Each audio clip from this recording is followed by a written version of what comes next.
You're visiting the Mom Next Door and our stories of faith. I'm glad you dropped by for a visit. Please stay a while and hear what the Lord has done in the lives of moms just like you and me.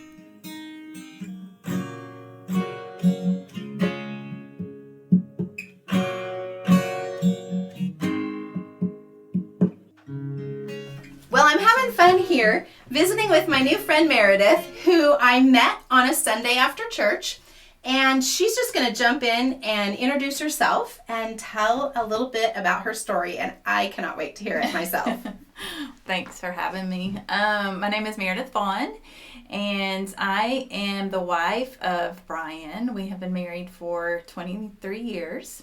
We have 5 children. Carson, who is at college and is 20. Eli, who is in college and 19. Luke is a junior in high school. He's 17. Kaylin, our only girl, is 15, and then we had a bonus baby who is 6. He'll be 7 next month, and his name's Joel, and we have 2 dogs, a cat, and as of this morning, we have 11 chickens, or 11 baby chicks. I saw that. That looked like fun. Did you like the little birth announcement? Yeah. Or the little, oh, here's a teaser. Yeah, that was cute. Yeah. That was cute. I got in trouble for that, but it's okay. Oh, that's funny. So jump in. Okay. Well, as I think back through my mothering journey, I think there's been so many different seasons of that for me. And I always like to talk to young moms and just tell them, because I remember being a young mom and thinking, I don't know when this stage or this season's ever going to end. The exhaustion, the physical exhaustion every single day. And we homeschool our children too. And so I remember at that time looking at people farther along than I was at the time, and thinking, I don't know that my kids will ever make it to high school. If we do this long, how in the world? But then just kind of settling into that and realizing that each season was special, each season was God-given, and that I had such a desire really to be the gospel for my kids as they were growing up and to help them to see the gospel, that I really just decided I'm not willing to sacrifice that for anything else. And so I am a nurse, and so I really have not worked full-time since after our first child was born. I went back to work after he was born, and then I kind of was going to go back part-time after our second son, who was just born 14 months later, was born. And then the Lord just kind of shifted everything, and we were living in Cincinnati, Ohio at the time, and he told us to come back to Tennessee, where we were both from, and plant a church. And so we literally packed up a 2-week-old baby, a 1-year-old baby, and we moved back to Tennessee without anything here but some family to help plant the river where we both attend. And so we did that 19 years ago this month, and the Lord has done amazing things in that. And it's just, every step has been a step of faith. But early on, probably about 18 years ago, my husband felt the call he was on staff, obviously, helped plant this church. We started seeing tons of college students to start a ministry called The Gathering, which is college students. And of course, we had 2 babies, and then number 3 and number 4, bam, came really, really quick. And so I found myself at home with 4 babies. He started college ministry, and I couldn't be apart. I mean, my number one priority was to be home with our kids. And, it didn't even start till 8 o'clock at night. They were going to bed. So, and that is the end of your day as a mom. Oh, You're my like, gosh. I have put in a full day. It's 8 o'clock. I'm heading to the other room. I need some time. I need some quiet. Yes. I lived for those bedtimes. And now our little guy now, he doesn't go to bed till 10 o'clock, 10:30. It's crazy how late he stays up. So it's a completely different season, like I said, than it was then. But in those moments, I remember thinking sometimes, I wish I could be pouring into these college girls more. I wish I could be mentoring them and discipling them and showing them what it's like to be a young mom and all these kinds of things. And I always felt like the Lord just saying, just stay where you are. I've planted you at home. I am giving you gospel work right here within your 4 walls. And if you aren't obedient to that, then I can't entrust you to other things outside these walls. And it's not that it's not okay for some moms to work full time. God calls some moms to do that. But for me personally, that was not my journey. And so we grew up our kids. Fast forward to about so Carson was born our oldest in 2000. Fast forward to about 2008, 2009. perfectly happy here in Tennessee, perfectly content doing the Lord's work, what we were doing. I say we were perfect. I was perfectly content. My husband started having some stirrings of something's changing, something's different. So the Lord basically began to turn our hearts and have us start looking at doing overseas mission work. So we began praying about it. Long story short, we ended up in Turkey in 2011. And I remember people, it's kind of a hard place to be because people kind of put you up on this pedestal of, oh, you're a missionary. I can't, but it's so hard. What you did was so hard. What you're doing is so hard. And there's a quote, Elizabeth Elliot has a quote, and she says, obedience is our task. The results of that obedience is God's and God's alone. And so I remember telling people, look, this is what God's called us to, but he's calling you to something too. Like he may be calling you just to go next door and invite somebody over for coffee. And so it didn't feel like such a big thing because it was just, he told us to do it. And so we did it. And so we left for Turkey in 2011.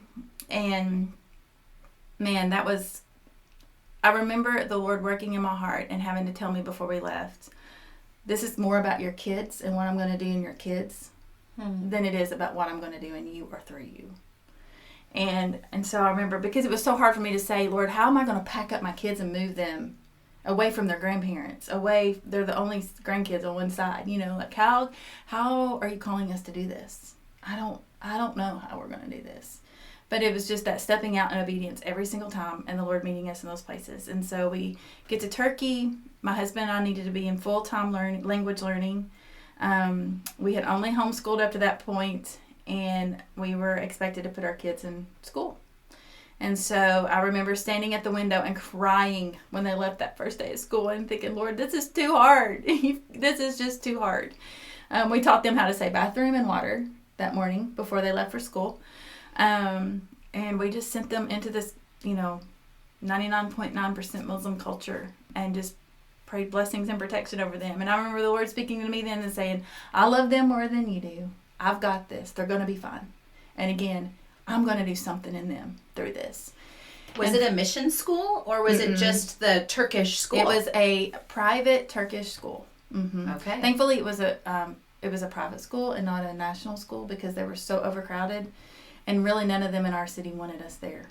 We visited a few and they're like, no, we don't want Americans here. So the city we lived in had very few foreigners in it. And so we were a little bit of an anomaly anyway, especially with so many kids because they don't have that many kids. Not in the part of Turkey we were in. Other parts of Turkey that have lots of children. So, but thankfully the principal of our school did speak English. And so there was a little bit of people that could understand them a little bit. So they flourished, they did great. They learned the language way quicker than we did. Of course.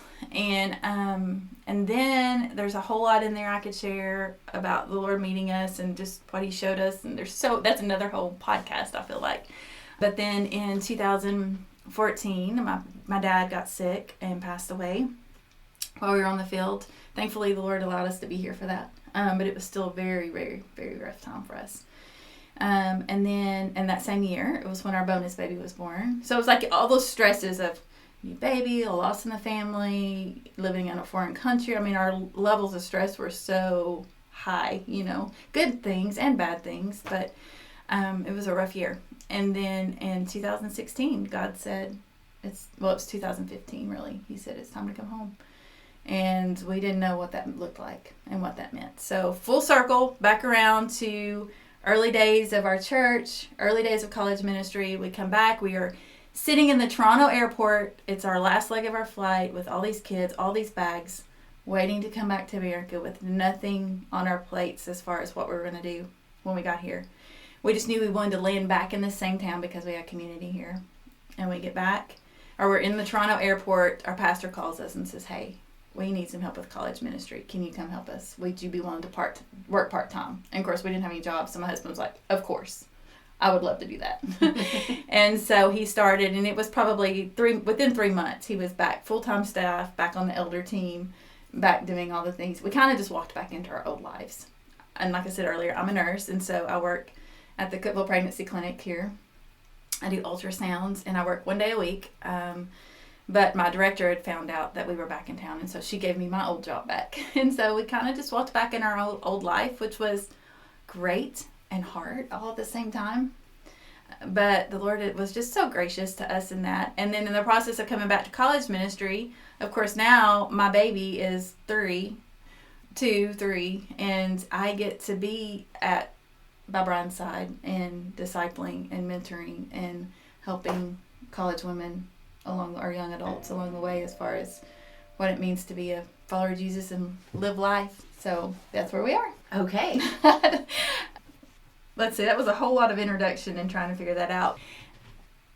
As far as mothering, there's a book that I love called Missional Motherhood by Gloria Furman. I think that's her name, Furman. That sounds right. Furman, I know yes. It was on the wish list from my daughter a few years ago. So tell me about this book.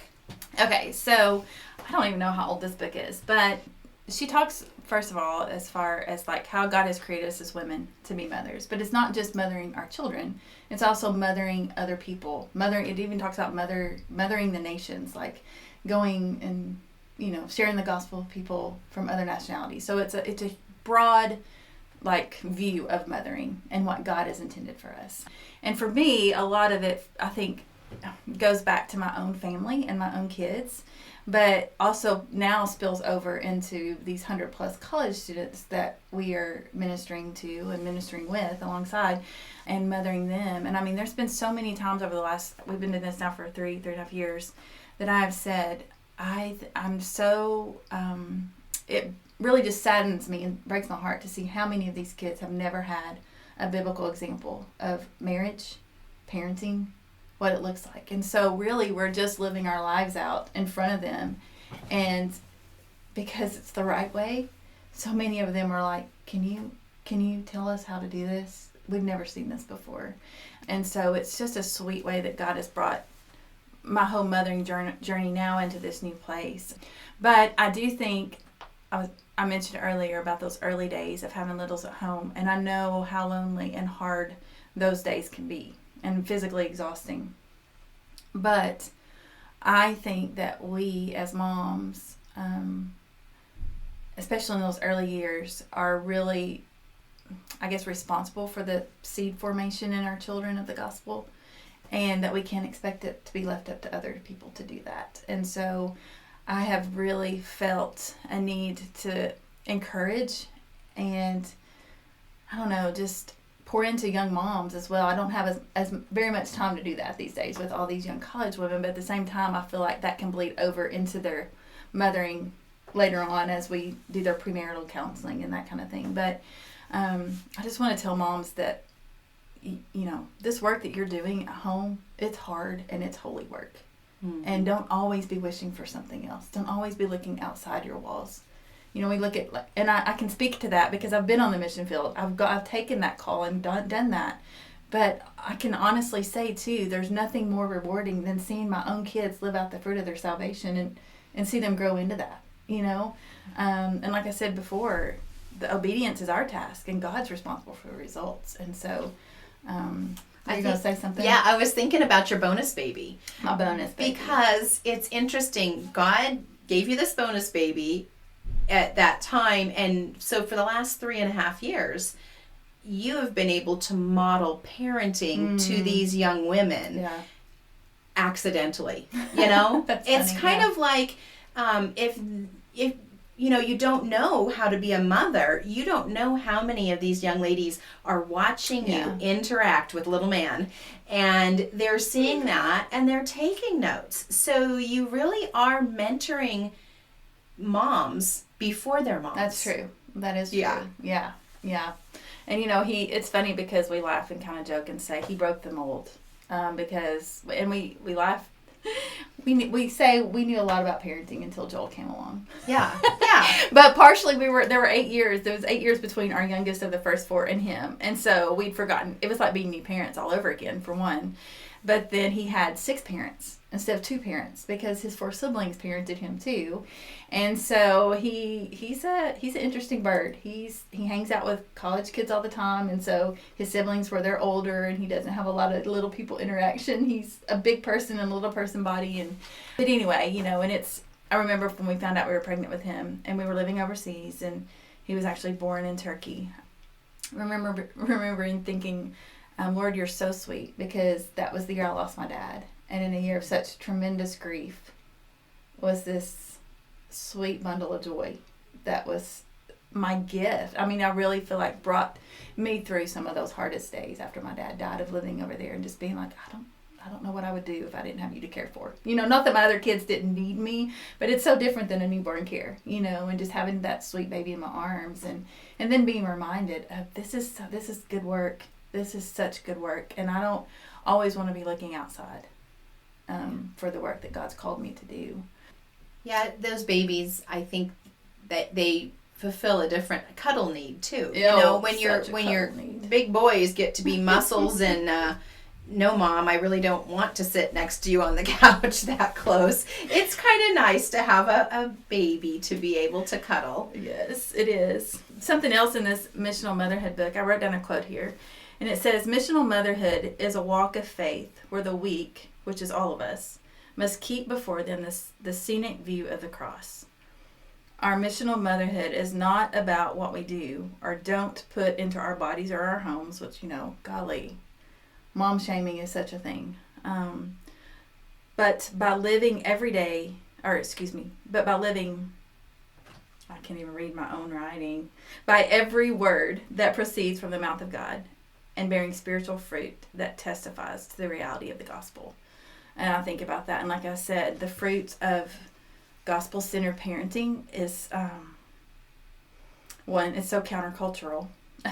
But two, it's so fulfilling and so rewarding. And I don't know that it wasn't me or it wasn't us. It's the Lord's grace and Lord's goodness in our lives. But I think I wonder, what if I had decided to work full time? You know, and again, don't hear me mom shaming, because plenty of moms have to work. Plenty of moms need to work. I have 2 sisters that work full time because they need that for them to be good mothers. They need that time, you know, for themselves, and and they have learned to balance that beautifully. And their kids are, my sister closest to me, her adult kids are responsible, God-fearing, great kids too, you know, so it can be done in lots of ways. But my obedience was, the Lord said, stay home and raise these babies. And, you know, that hasn't always been the easier choice, because I mean, there's been moments of financially where we were just so struggling living on a minister's income, and the Lord, I was like, I can go back and work at the hospital and make so much money. When our babies were little, I worked one night a week. I worked night shift one night a week, and that was our grocery money. I hated it. I did that for 7 years at the hospital, but I made such great money. It provided our groceries every month. And then again, I think too, when I think back to all of this, all the desires of my heart that I wanted in all those early years when my babies were little, the Lord eventually gave those to me. You know, one of the things I remember, I was at a community Bible study, and Nancy Knowlton, who is my director at the CPC, the Couple Pregnancy Clinic, came and spoke and said, we've converted to a medical clinic and we need some nurses. And I remember thinking, oh, that's my dream job. Like, if I could just do that. And she knew me. We'd known each other for years. And so she came up to me. She goes, you want to come be my nurse? And I was like, oh, Nancy. No, I was expecting our daughter at the time, our 4th in, 4 years. And I was like, yes, I do. But no, it's not my season, And I remember that my heart just ached. Like, if I could do anything, this would be what I would do as far as nursing. And then 2009, I think, I started working there. Once I got a little bit older, and my husband was off 1 day a week, and so I would work his day a week, and he would do school with our kids while I went to work. And so it just works, and we still do that. I work on Fridays, and he's off on Fridays, so he does school our big kids can do school on their own, and then he does school with the first grader. So anyway, motherhood is a journey, and there's different seasons, and I would just challenge anybody to look for the joy in every season, and don't always be wishing away the stage that you're in. When we have babies, we're like, oh, if they could just talk, oh, if they could just walk, and then they start walking, and it's like, oh, if they could just do this, and then they grow up and they leave, and you see them, and you're like, oh, if they could just come home and give me a hug. And so I know your boys here this weekend, my college boys coming home this weekend too, and so it's just such sweet, it's a new sweet season. They're older, and people, I can look at pictures of them little and long. My heart will just just break and long for those early days, but then seeing where they are now and seeing, oh Lord, this is what you did in all of us. This wasn't just me and Brian doing this. This is what you've done in all of us. You've created these people that have purpose and a plan, and I get to see them live that out. And it's so beautiful to get to see them live in the things that God's called them to. But it's so hard when you're a young mom, and yeah, everybody wants you all the time. Everybody needs food. They need love. And it is overwhelming. It's hard to be patient, and it's hard to wait. And we do sometimes feel like, God, did you not call me to real ministry? And yes. Here I am sitting here with like just wiping snotty noses and cleaning up and cooking again. Is this really ministry? Yeah. Yeah, and I would say absolutely it is. You know, and I think of the Great Commission when Jesus told his disciples, go ye into all the world and make disciples, baptize them. I'll say that means you go into your homes. I mean, what if we get to the end of our lives? I don't think we'll get to the end of our lives and think, man, I wish I had lived more the American dream. I think we would say, if we have children, man, I wish I'd spent more time with my kids. And I think I had looked up this. We have 936 weeks with our kids from the time they're born until the time they turn 18.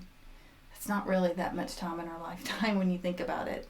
And so I want to be about the things that God's called me to first and foremost. But if that's calling me into my home, taking care of my kids, then that's where I want to be. And I am so thankful. Like, I look back at pictures of myself when they were all little and think, where is she?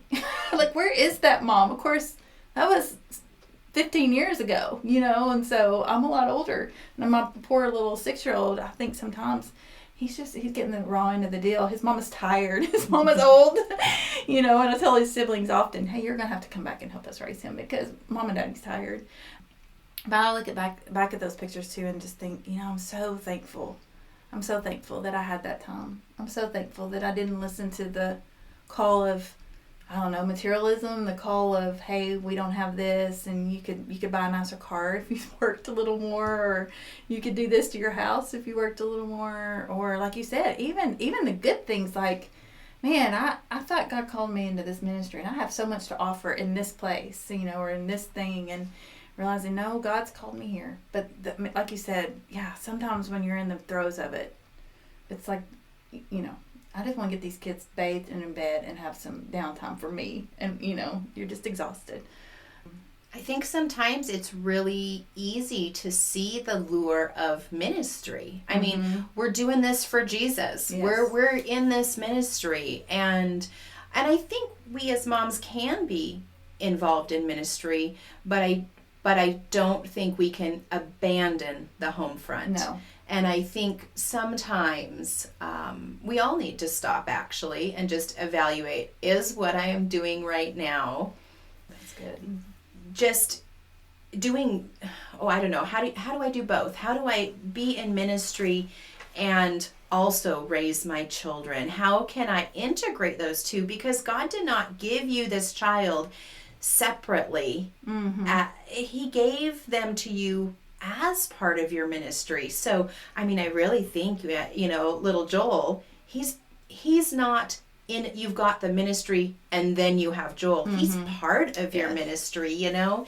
If it be for whatever reason, you know, that is a compliment to your ministry. So I love encouraging moms to be able to look at what God has put in front of you and consider starting there. Yes. Like, yes. What can you do? And boy, I tell you, I interview so many moms that have gone through hard things. Children run over by cars and divorce or medical issues, so many things. And you know what makes the difference in everyone's life is the mom who comes over with the casserole, who walks over to another mom at the park and says, how are you doing? You know, could I just watch your kiddos for 2 hours and you could take a nap? And that right there is ministry. Absolutely. And I think that plays into the whole missional motherhood thing too. That's what God put in us as mothers. It's not just to, like I said, not just to mother our own kids, but to mother each other. Like, Yeah. We all need a mama. Somebody to bring us a casserole. Somebody to say, I'm going to take these kids so you can go home and sleep for 2 hours because I think you just need some rest. And that's all mothering. And I think too, when you're in those places and you want to do so much and there's so many options, just give it to the Lord and say, Lord, you know what's best. You know what's best for me, and you know what's best for me and these children that you've given me. And so I'm asking you for the peace. And I actually was leading my small group of girls this morning, and we were talking about the armor of God, and we were talking about the sandals of peace today. And there's a thing that says, if conviction, the red light of conviction is to stop. The yellow light of hesitation is to wait. And the green light is the ease and the peace to go. And I think as we look at all these opportunities that the Lord puts in our place, and I am the world's worst at saying no, for one. And sometimes there can be so many options on my table, and I'll try to do them all. And then the Lord will say, I didn't call you to some of this. Some of this you just picked up on your own and decided to start carrying. And so I would just challenge you just to take it all before the Lord and say, what are you calling me to do? What are you telling me to do? Aside from my number one calling of being a mother to these children that you've blessed me with and you've put in my home. And then outside from that, what do I give my time and my energy and my focus to? And it's been, it's ever changing, I think, ever changing. And I know the rest of my life it'll change. But I always know when there's not that peace and that ease to go. It's always there. It's the uncertainty, the confusion, the chaos just circles. And we know when it's the Lord's saying go and do this and when it's not. That's so good, Meredith. Thank you so much for coming. I wonder if you would like to just pray for the ladies. I would love to. Okay. Yeah, let's do that. Father God, we just come before you right now. And God, we just want to say thanks for this time. Thanks for awesome things like technology and podcasts where, Lord, we can love and encourage one another in just our words and the time that we take to listen. And so, Father, I just pray that as I have spoken today, Lord, I pray for any mom out there that's just struggling in her mission field, Father. I just pray that you would give her whatever it is that she needs to press on and to continue doing the work that you've called her to do, Father. I thank you for the mom that is winning and killing it and doing great. I thank you for the mom that's in the middle and it's just some days it's good, some days it's not. Lord, I thank you for the mom that's man, I have messed up today. I've messed up all week.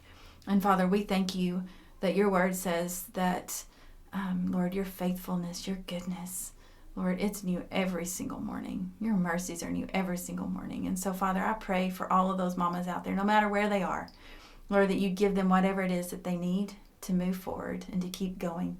And Lord, just encourage their hearts and know that they are doing holy work. They are doing holy work for the kingdom and for the gospel as they raise their little ones and their big ones, Father. And Father, I just pray that you would encourage them, bring other women along beside them, Lord, to help hold them accountable, to be community, to love on them. Father, thank you that we don't have to do it alone. And I just thank you for things like podcasts and people like Pam, Lord, that just senses in her heart, Lord, to be an encourager for so many moms out there. God, we just pray that you help us all to do what you've called us to do and help us to look to you to be our focus and our only source of truth and our only source of finding the contentment, Lord, that we need in life. We love you and we thank you. In your name we pray. Amen. I hope that you've been encouraged or challenged in your faith today, and that something we discussed prompts you to grow deeper in your walk with the Lord. If it has, make sure you tell a friend so they can grow along with you. And if you or a friend would like to be a guest and share about God's faithfulness in your life, please email me at podcast@tendingfields.net. Because when we tell of God's faithfulness, we never run out of stories.